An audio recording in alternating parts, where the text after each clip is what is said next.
Assalamualaikum warahmatullahi wabarakatuh. Perkenalkan, nama saya Nurul Onsia, mahasiswa aktif semester 6, jurusan Pendidikan Bahasa dan Sastra Indonesia, Fakultas Ilmu Tarbiyah dan Keguruan UIN Syarif Hidayatullah, Jakarta. Pada kesempatan kali ini, saya akan mempresentasikan mengenai tulisan saya yang dikirimkan untuk mengikuti penyelenggaraan seminar nasional yang diadakan oleh FITK UIN Jakarta. Tulisan saya berjudul Perancangan Media Pembelajaran Berbasis Aplikasi Android untuk Bahan Ajar Teks Prosedur Kelas 7 pada jenjang SMP. Tulisan ini dilatar belakangi oleh adanya berbagai macam media pembelajaran, terutama yang saat ini sedang marak digunakan adalah media pembelajaran berbasis aplikasi Android, sehingga saya berpikir untuk membuat satu aplikasi pembelajaran pada salah satu materi belajar bahasa Indonesia, yaitu materi teks prosedur. Di mana aplikasi ini saya buat dengan tujuan untuk membuat minat belajar siswa menjadi lebih bersemangat, menumbuhkan motivasi siswa. Tentunya aplikasi ini akan mencegah rasa bosan dan rasa jenuh yang bisa muncul kapan saja saat siswa belajar. Apalagi saat belajar bahasa Indonesia, cenderung siswa lebih bosan karena aktivitasnya yang membaca, menulis, dipenuhi dengan kata-kata. Jadi pada kesempatan kali ini peneliti melakukan inovasi untuk membuat suatu rancangan aplikasi penunjang belajar bahasa Indonesia mengenai materi teks prosedur yang cocok digunakan untuk jenjang SMP, khususnya kelas 7 pada materi teks prosedur karena adanya di kelas 7. Aplikasi Android itu juga dapat digunakan sebagai media pembelajaran selain hanya media hiburan dan media sosial. Jadi, tulisan ini akan mengklarifikasikan mengenai bentuk dan hasil dari rancangan aplikasi pembelajaran yang telah saya buat dengan nama aplikasi TekPos, yaitu kepanjangan dari teks prosedur. Aplikasi ini ditujukan untuk menunjang pembelajaran materi teks prosedur pada pembelajaran bahasa Indonesia di kelas 7 jenjang SMP. Aplikasi Android dapat menjadi salah satu media pembelajaran yang sangat bermanfaat bagi pendidik maupun peserta didik. Tidak jarang beberapa instansi pendidikan telah memanfaatkan keberadaan aplikasi Android ini sebagai media pembelajaran, seperti di perguruan tinggi yang ada di Indonesia, dan beberapa sekolah juga telah memiliki satu aplikasi atau website yang digunakan sebagai penunjang proses belajar dan mengajar. Semisal di kampus UIN Syarif Hidayatullah ini telah memiliki website dan juga aplikasi yang bernama AIS. Aplikasi TekPos ini juga selain dalam berbasis aplikasi Android juga dapat digunakan di website. Jadi ada dua peranala yang dibuat oleh peneliti, yang satu peranala untuk memasang aplikasi ini dan yang satu lagi peranala untuk membukanya melalui website, karena tidak semua Android apalagi iPhone dapat mengunduh aplikasi ini. Dan juga aplikasi ini belum terpasang di Play Store maupun di App Store. Jadi saya memasangnya melalui Google Drive. Nanti akan dipinkan langkah-langkah dalam pemasangan aplikasi ini. Sebelumnya saya akan menjelaskan mengenai metode penelitian ini, karena tadi sudah saya jelaskan latar belakang dari penelitian ini. Metode yang saya gunakan tentunya metode pengembangan atau Research and Development, R&D. Ada 4 tahap yang saya jadikan acuan, yaitu tahap pengembangan model 4D models. Tahap pertama yang saya lakukan yaitu tahap define atau pendefinisian. Saya melakukan analisis mengenai kebutuhan dan juga pengumpulan informasi melalui standar kompetensi dan buku-buku rujukan. Lalu tahap yang kedua itu tahap desain atau perancangan. Di sini saya membentuk atau merancang bagaimana aplikasi dan juga menyesuaikan dengan materi teks prosedur pada pembelajaran bahasa Indonesia jenjang SMP kelas 7. Kemudian saya rancang sedemikian rupa dengan mencocokkan keduanya. Dan yang kedua yaitu tahap development atau pengembangan.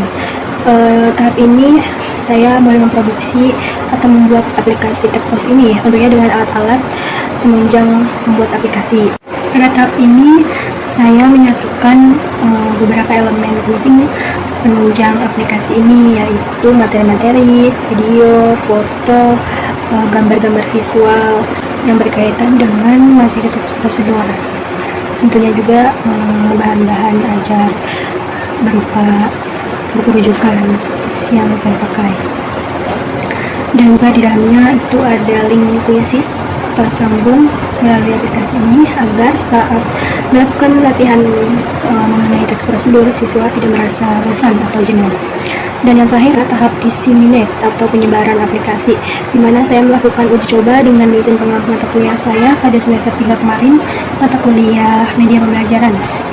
Kemudian saya juga melakukan uji coba kepada beberapa kelompok belajar, lebih tepatnya kelompok kecil, yaitu kelompok bimbingan belajar yang saya miliki di rumah, khususnya untuk jenjang SMP kelas 7 pada materi Bahasa Indonesia, materi teks prosedur.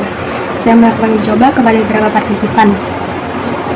Kemudian berikut adalah hasil dan pembahasan. Berikut adalah gambar-gambar hasil tangkapan layar mengenai rancangan atau bentuk dari aplikasi TechPost yang saya buat. Aplikasi ini terdiri dari ada menu utamanya seperti bergambar, ada materinya yang saya sambungkan dengan PowerPoint atau Slidia bergambar. Nah, seperti yang tadi saya katakan, aplikasi ini terhubung dengan Pranala Quizzes untuk mengerjakan latihan soal berkaitan dengan materi yang telah ada di dalam aplikasi ini, yaitu materi teks prosedur.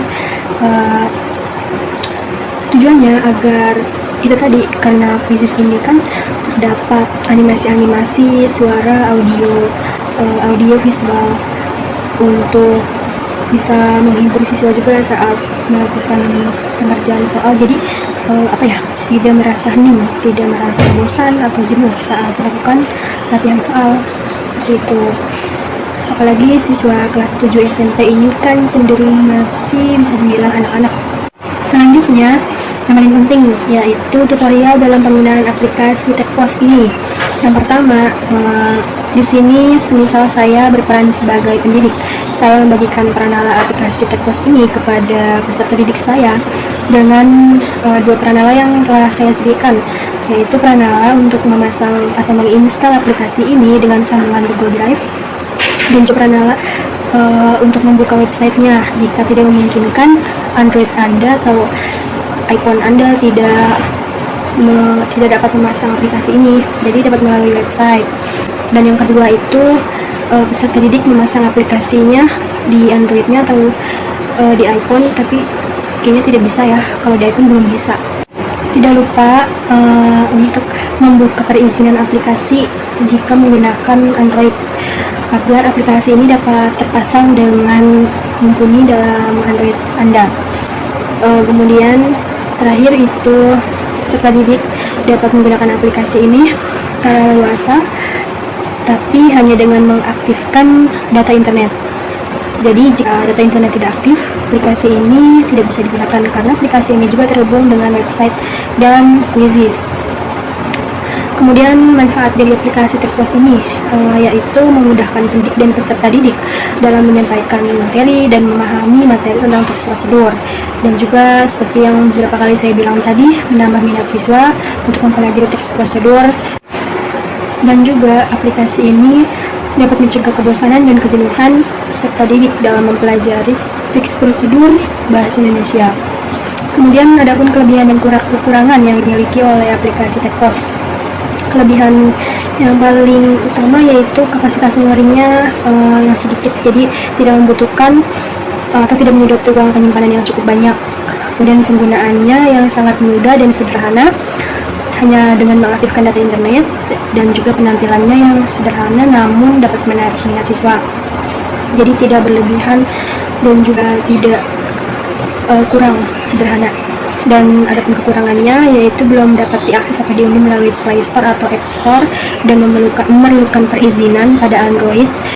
Kekurangan yang terakhir yang dimiliki oleh aplikasi ini adalah tidak memiliki audio.